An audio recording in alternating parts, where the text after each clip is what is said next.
Hello everyone, good morning and welcome to today's The Hindu News Analysis. Myself Nitin K. Biju, I'll be appearing for the civil service interview this year.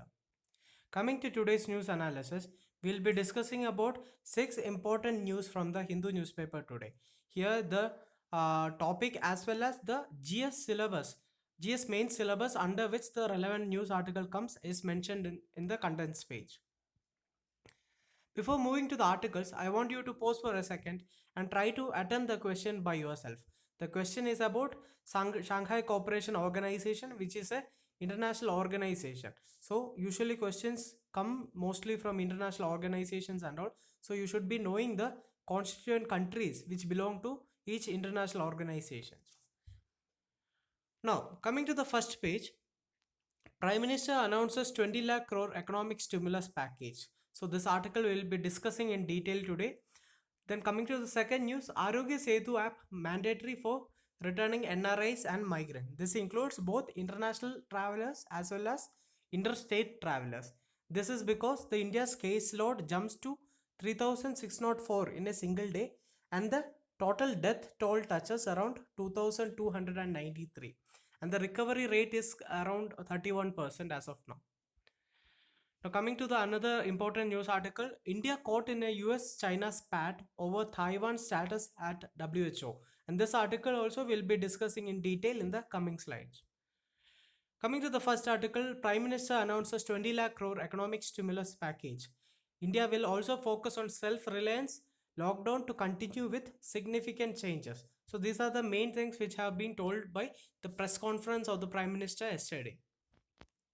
The Prime Minister Narendra Modi on Tuesday said a new lockdown 4.0 beyond May 17 was in the offing while announcing in an economic stimulus package for around 20 lakh crore. So it will come to around 10% of the GDP, which is a very good step, very positive step in fighting the COVID-19 pandemic. Also, with a clearly defined leap towards economic reforms that will, in his words, lead to Atmanirbhar Bharat or a self-reliant resilient India. So as we all know, this is a very positive step because as of now India have only gave a fiscal stimulus of around 1.76 lakh crore, which comes to around less than 1% of the GDP. So all the economists were telling that just 1% of the GDP is not sufficient. The fiscal stimulus should be at least 10% of the GDP. In case of USA also, they have given around 10% of the GDP as the fiscal stimulus. So this is a very positive step in improving the demand of the economy, thereby improving the economic revival which has been affected due to the COVID-19 pandemic. Also, this amount includes packages already announced at the beginning of the lockdown, incorporating a slew of measures from the RBI and payouts under the PM Garib Kalyan Yojana. So there is a small change. I mean, the 20 lakh crore package is not entirely new. It includes the packages which are already announced also. So this 20 lakh crore which will include the 1.76 lakh crore which has been already announced also, as well as the measures which are taken by the RBI also. For example, RBI has taken a 50,000 crore rupees package. It has been given to the help the mutual funds, right? So all these efforts which have already been undertaken, these also will be included under the new 20 lakh crore package, right? So combined everything will come to around 10% of the GDP. Still it is a very good amount for economic revival. Also, the Prime Minister also told that when the first case hit us, we didn't produce not even PPE kits and even the N95 mask, right? But now we have the capacity to produce 2 lakh of PPE, that is personal protective equipment, and 2 lakh of N95 mask every day. So that is a great progress in self-reliance of medical instrument equipments, right? Also clarifying that by self-reliance, he did not mean insularity and suspicion of the world as in the past, but embracing the world in the spirit of the Vasudeva Kudumbakam. That is, the world is a single family, right?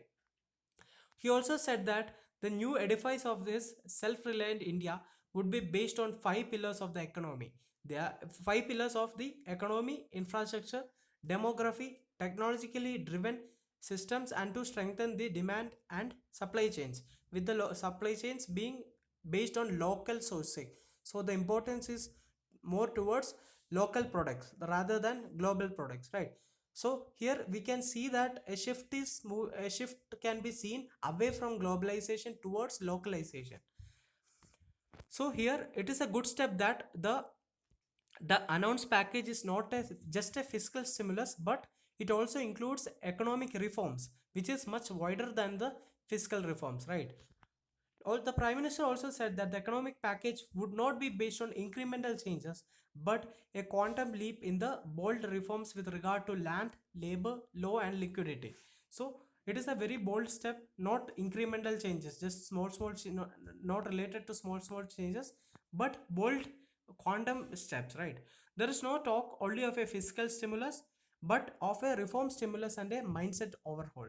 The Union Finance Minister Nirmala Sitharaman is expected to give details of the package starting on Wednesday. So as of now, the total package size is already mentioned. Now how the money will be spent, it will be said in the coming days. This is very important because it is not only the amount of the fiscal stimulus that matter, but the quality also, not just the quantity but the quality also matters, right? Where the money will be spent is equally important as the quantity of the amount, right? So where should the amount be spent? Ideally it should be spent more in infrastructure projects. One is infrastructure projects. Why infrastructure projects? Because infrastructure projects need people to work on, right? So it will increase the personal disposable income of the workers by giving them salaries. Also infrastructure projects have a multiplier effect in the long run, which will benefit the economy in the long run, right? Also, a second area where this fiscal stimulus should be spent is credit enhancement. As we all know, cash crunch is being faced in the economy. People are not having, businesses are not having enough credit. The businesses and the people should be given more credit, right? So this amount should be spent for improving the credit in the economy. Also, this a part of this should be spent directly in the hands of the people. For example, direct income transfer to the most vulnerable 60% of the population. That can be done, right? So these are the ways in which this fiscal stimulus can be spent. Also, Lockdown 4.0 will be of a different kind than what went on before. Based on the suggestions given by the state governments, will be finalizing its shape before May 17. So the how different the Lockdown 4.0 will come to know in the coming days. Prime Minister Modi signed off a strong note to buy local and to be vocal about it. So this is a very catchy phrase which is bought by the Prime Minister, to buy local and to be vocal about it. So we need to be vocal about the local. So the more emphasis is on local products rather than global products. And we must and will make India self-reliant. That's what the crux of the Prime Minister's speech yesterday. Coming to the second article, India caught in the US China spat over Taiwan's status at WHO. So, as we all know, Taiwan is a nation which China claims to be its part, right? But many other countries recognize Taiwan as a nation.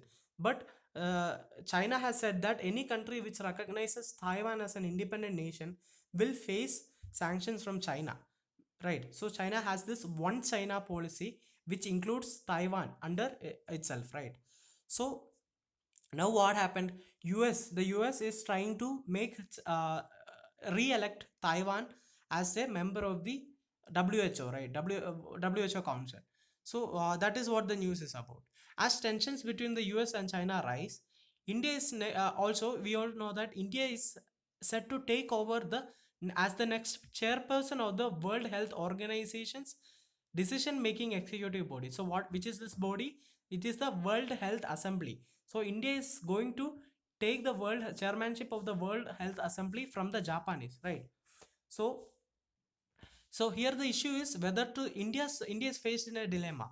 India is faced in a dilemma whether to support a US move to reinstate Taiwan's observer status in the World Health Assembly, or to support China's opposition to it. So as of now, Taiwan is not a member of the World Health Assembly, but it has a observer status. So whether the Taiwan's observer status should be reinstated to it or not is the confusion here. US want Taiwan's status to be reinstated, whereas China is opposing it. So on Monday, External Affairs Minister S. Jaishankar attended a seven-nation virtual meeting of the foreign ministers convened by the US Secretary of the State Mike Pompeo. Also on Wednesday, Mr. Jaishankar will take part in a virtual meeting of the eight-nation Shanghai Cooperation Organization led by China and Russia. So here we can see that India is participating on both sides. One is in the meetings led by US also. Second is in the meetings led by SCO, where China has a major play. China and Russia are the major players in the Shanghai Cooperation Organization. So here we can see that India's difficulty to maintain its neutrality, but India should continue to do so rather than taking alliance with any single country. India should maintain its historical credibility of maintaining neutrality and cordial cooperation with all the major powers. Also, the decision making, okay, as we have already seen, WHO, it is the decision making body of the World Health Organization, and also it is Geneva based. It will hold, so the Geneva based WHA will hold a virtual meeting on May 18th and 19th to elect members to the 34 nation executive board. So this executive board consists of 34 members, as well as it has observer status also. So Taiwan comes under that observer status. Officials have confirmed that India's nominee will take over as the chairperson, replacing Japan, which we already seen. So here we have seen one organization, that is Shanghai Cooperation Organization. So it is a Eurasian political, economic and security alliance. It was formed in 2001, and it has 8 member states and other observer states also. So the member states are India, China, Kazakhstan, Kyrgyzstan, Pakistan, Russia, Tajikistan and Uzbekistan. Okay, so India and Pakistan were inducted into the organization very recently only. Okay, so India and Pakistan are the most recent members of the Shanghai Cooperation Organization. So the countries which are marked in blue are the countries which are members of the Shanghai Cooperation Organization. So you can see that Russia, Kazakhstan, Uzbekistan, Kyrgyzstan, Tajikistan, China, Pakistan and India are members. Whereas the countries which are marked in yellow, they are observers under this organization.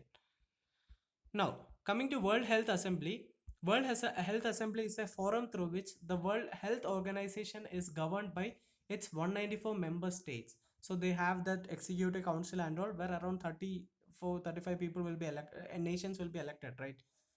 It is the world's highest health policy setting body and is composed of health ministers from the member states. Okay. Now, coming to the practice question, which of the countries is not a part of the Shanghai Cooperation Organization? Option A, Kazakhstan, option B, Turkmenistan, option C, Kyrgyzstan, and option D, Tajikistan. So, here you can see that, so this is a bit confusing question. So, if a person doesn't know exactly which all countries are there's a good chance of getting confused between these Central Asian countries. So, here, Turkmenistan is not a member of the Shanghai Cooperation Organization. So the answer is option B, Turkmenistan. Now coming to the main article of the day, getting cash transfers out of a jam. So for effective cash relief in the response to COVID-19 crisis, the government must think beyond the Jan Dhan Yojana. So here the author is telling mostly about the lacunae which are there in the JAM Trinity. As we all know, what is JAM Trinity is Jan Dhan, Aadhaar, Mobile, right? So the author is telling that though it was said as a big policy change, but there are some big issues with the JAM Trinity which makes it unsuitable to face the to be a effective cash transfer infrastructure during this COVID-19 pandemic. So for some years now, the so-called JAM Trinity has been propounded as a dream cash transfer infrastructure for India. Also, it was bought in by the Economic Survey of 2015. This we all know. So the original formulation in 2015 mentioned two possible incarnations of the Trinity. That is, the original idea was to bring cash transfer to two mechanisms. One is through mobile banking and second is through post office payment. But what happened is the post office payment has been not much functional now because there is limited scope for private sector in it. So the mobile banking has been the main thing now. As of now, Aadhaar enabled mobile banking system, it became the supreme goal of the JAM Trinity. Also, In 2017, the then Niti Aayog chairman Abhinav Kant predicted that the imminent demise of all cash transfer paraphernalia other than the mobiles. So here, uh, in 2017, the Niti Aayog CEO had predicted that all other mobile payments are going to die.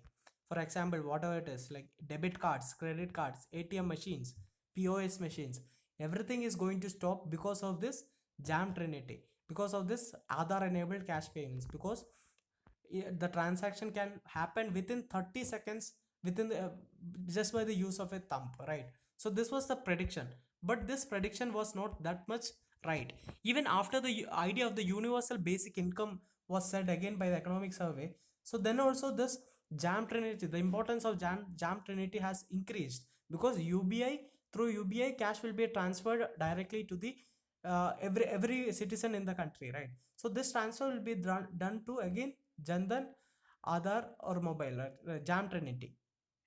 So an illusion emerged that India had developed the ideal infrastructure for UBI ready to deploy at any time. So this JAM was seen as the ideal infrastructure for cash transfer in the country, thereby plugging the leakages and corruption.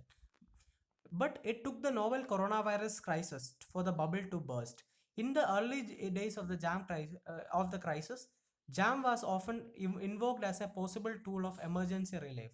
But when the time actually came to make cash transfers to the poor, the jam turned out to be of little use. Right now, it is the time for economic revival. Now it is the time when people should have cash in their hands, right? So this is the time when the government should be transferring cash directly to the poor people to improve the demand in the economy, to boost the spendings, right? But now at this stage, when the jam has to be at its most useful state, it has become useless actually, right? Why? Poor people, okay, now coming the poor people far from using the thumb in 30-second methods to cash in, they were still running from pillar to post to collect their meager benefits from the old fashioned bank accounts. So the Niti Aayog CEO's prediction has not become not materials. Not only that, but the people are still depending on the traditional methods like banking and all for getting their cash. So compared to another card, a similar cards, that is the Narega job cards. Similar to that also, the JDA approach turns to be faring poorly on several counts. So we'll be seeing individually what are the issues faced by this Jam Trinity. First one is the JDA accounts are a mighty mess, whereas the Narega job cards list is far more transparent and well organized. So why JDA accounts, Jan Dhan Yojana accounts are said to be a mighty mess? Because in order to meet the targets, many accounts were opened without informed consent. Also, there were duplicate accounts flourished and Aadhaar numbers were seeded without any safeguards and so on. So these are the issues with Jan Dhan Yojana. Also, many of the accounts, a large proportion of the JDI accounts, went dormant as customers were unable or unwilling to use them. Other accounts were blocked because the account holders were unable to complete the timely eKYC, know your customer. So this eKYC was not done and therefore many accounts were blocked also. So it is not clear what proportion of the JDA accounts are operational today. So the proportion of operational accounts is also not clear. So these are the issues which make it not a suitable cash transfer infrastructure. Also, there are other issues as well. Second, cash transfers are women to women JDY accounts are likely to involve large exclusion errors, because only less than half of the poor adult women have a JDA account. So it's like the JDA, the women who are having the JDA account are less than 57%, right? 50%. Also, the Narega job cards, they have a better coverage than the Jan Dhan Yojana accounts, right? Also, the third issue is that there is a chance of inclusion errors also, because the JDY accounts were meant for all, meant for everyone, not just for poor households, right? So the probability of having a JDA account is more or less the same for poor as well as the non-poor households. So this will bring in inclusion errors. So some of our middle class female friends have already received SMS alerts informing them that their JDA account has been credited with 500 rupees of relief money. So inclusion error means the people who don't need it, that is the well-off families, the non-poor families, they are still included in the welfare scheme. That is, they are still getting the 500 rupees of benefit, right? So this is called as inclusion errors. Earlier we talked about exclusion errors, where the deserving candidates, more than 15% of the deserving poor candidate, they are out of the JDY. So these are the some of the issues faced by Jandan Yojana accounts. Also, there are other issues as well. Both the Aadhaar payment bridge system and the Aadhaar enabled payment system, they are also facing technical glitches. We have already uh, came to know about many issues related to technical glitches related to Aadhaar biometric verification and all. Also, the article is also telling that it's better to go back to cash in hand method rather than the bank payments method. So as we all know, the Narega payments are made in cash in hands, right? On the spot payments is happening, but coming to Jandan Yojana, bank payments are happening. So the article is telling that it's better to go back to cash in hand methods. In short, there is nothing compelling about the use of women's JDA accounts for cash relief. In fact, it is a bit of shot in the dark. The central government would do well to consider other options as well, including a switch to Narega job cards, at least in the rural areas. So, as for the JAM Trinity, it should come down with a reality check. So, the JAM Trinity should be reformed. That is what the article is talking about. And as of now, the government has to go for other options other than JAM Trinity. Coming to the editorial of the day, perilous state.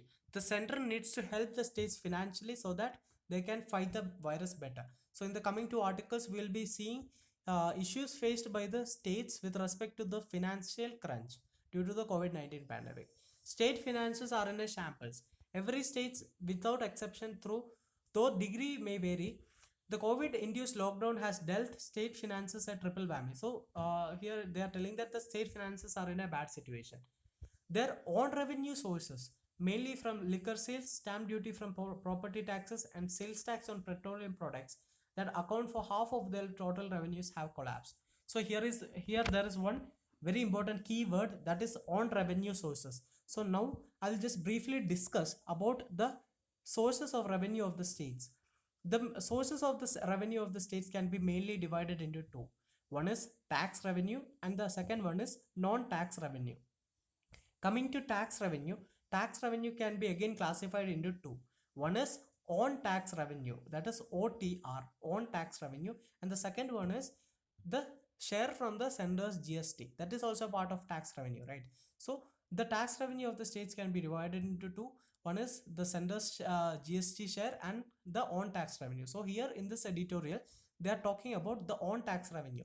So the on tax revenue of the state comes mainly from liquor sales, stamp duty from property taxes transaction, and the sales tax on petroleum products that have account for half of their total revenues. So as we all know, all of these have collapsed as of now, because liquor shops were closed mostly, and the property transactions were not happening due to the lockdown.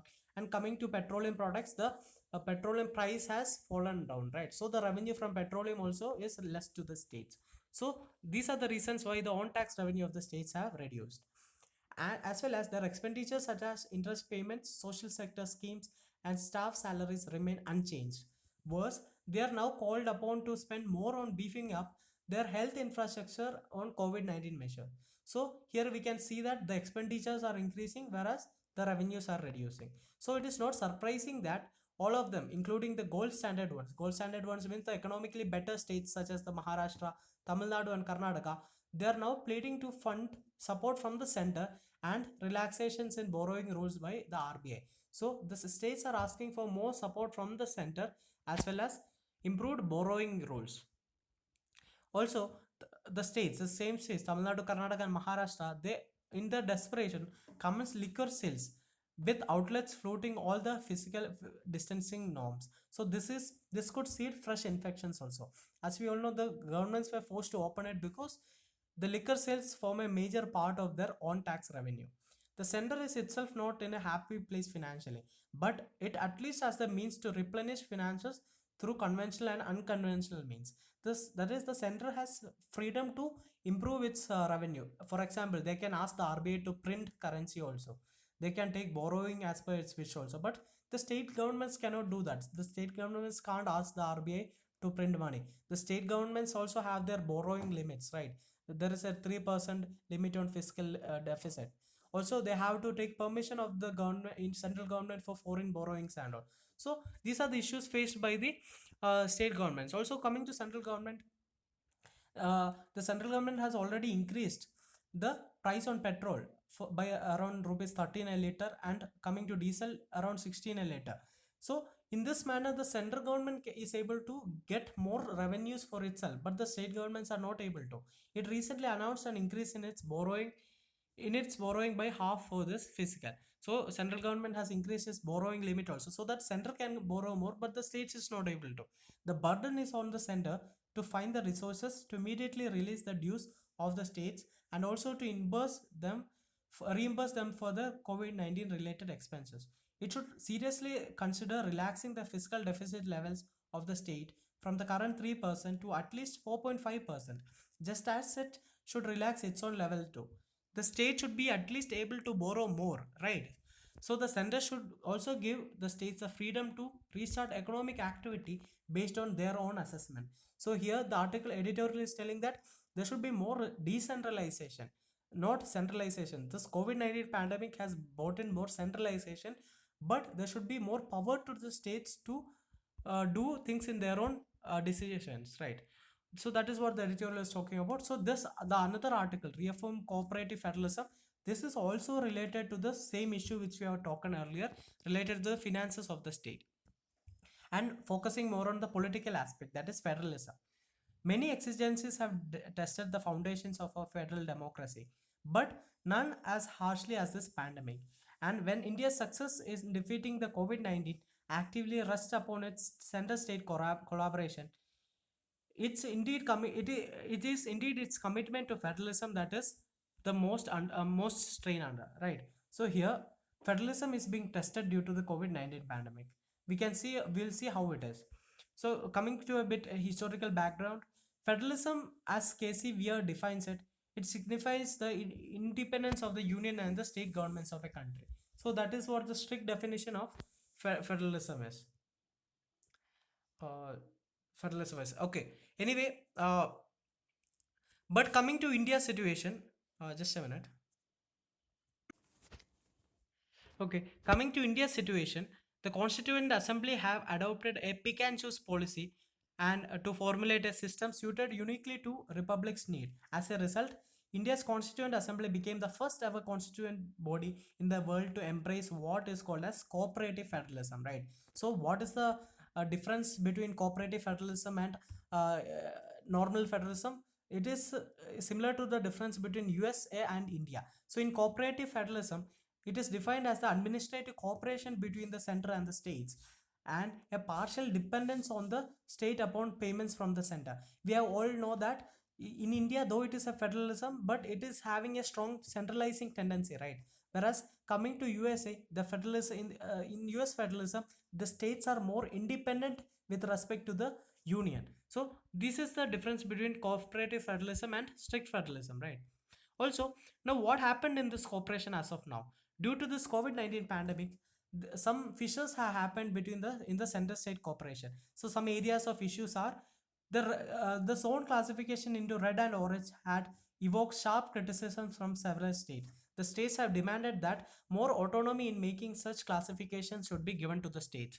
This is despite the fact that the state consultation is a legislative mandate cast upon the sender under the Disaster Management Act of 2005. So as of now, we all know that the state is using the Disaster Management Act of 2005 to fight the pandemic. So under the DM Act of 2005, there is a provision that the center should consult with the states, but now the consultation is not happening, right? What is happening is center is giving binding guidelines to the states, right?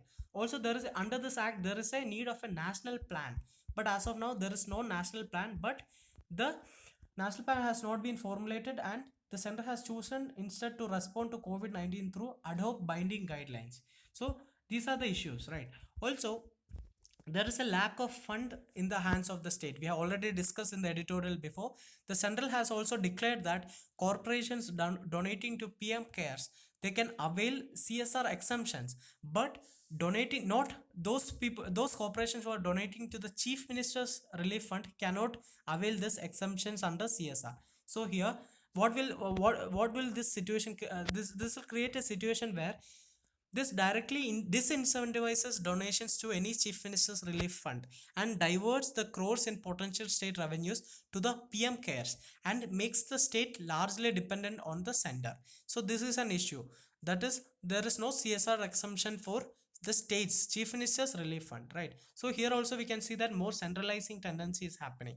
Further, the revenue streams of the several states have dried up because of the liquor sale ban, negligible sale of petrol and diesel, no land dealings, and the registration of agreements, which you already seen in the last editorial. Also, the state's GST collections have also been severely affected with their dues still not disbursed by the center. So we have seen that under tax revenues, the state has own tax revenue as well as GST from the center, right? So the center have not given the GST dues also. So as it is with the states which are supposed to act as the first responsible to the responders to the pandemic, supplying them with adequate funds becomes a prerequisite in effectively tackling the crisis. This requires the center to view the states as equals and strengthen their capabilities instead of increasing their dependence upon itself. So here the article says that more power should be given to the state governments. As we all know, this is another important point here. The public health and sanitation, it comes under the state list and not under the union list, right? So state should be given more power regarding to health. Also, this center doesn't have a law regarding the pandemic, tackling the pandemic. So that's why they are using the Disaster Management Act, and the states are using the Epidemic Diseases Act of 1897, which is again a very old act, right? So there is a need of a new legislation also. Now coming to the next the last article, India may miss nutrition targets. So the news article is about the global nutrition report, and it says India has the highest rate of inequalities in malnutrition. So India is among the 88 countries that are likely to miss the global nutrition targets by 2025, according to the Global Nutrition Report 2020 released on Tuesday. It also identified the country as one with the highest rates of domestic inequalities in malnutrition. So, uh, the WHO, World Health Organization, is a major partner of this report. So, as of in 2012, the World Health Assembly, they identified six nutritional targets for maternal, infant, and young child nutrition to be met by 2025. So these are the targets which the report is talking about. So which are all those six targets we have to see? One is related to stunting, reducing the stunting by 40%, then reducing the anemia, prevalence of anemia by 50%, then ensuring a reduction in the low birth weight. So low birth weight as well as no increase in the childhood overweight. So less weight and more weight, stunting, then anemia, then even rate of increasing the rate of exclusive breastfeeding, that is also a target under this, and even to reduce and maintain the childhood wasting to less than 5%. So these are the six main targets under this report. So according to the Global Nutrition Report 2020, India will miss targets for all four nutritional indicators for which there is data available. So out of the six targets, four nutritional targets have data available, and India is supposed to miss all four. Which all are those four where data is available? One is stunting, one is anemia, then comes childhood overweight, and exclusive breastfeeding. So India will be missing all these targets.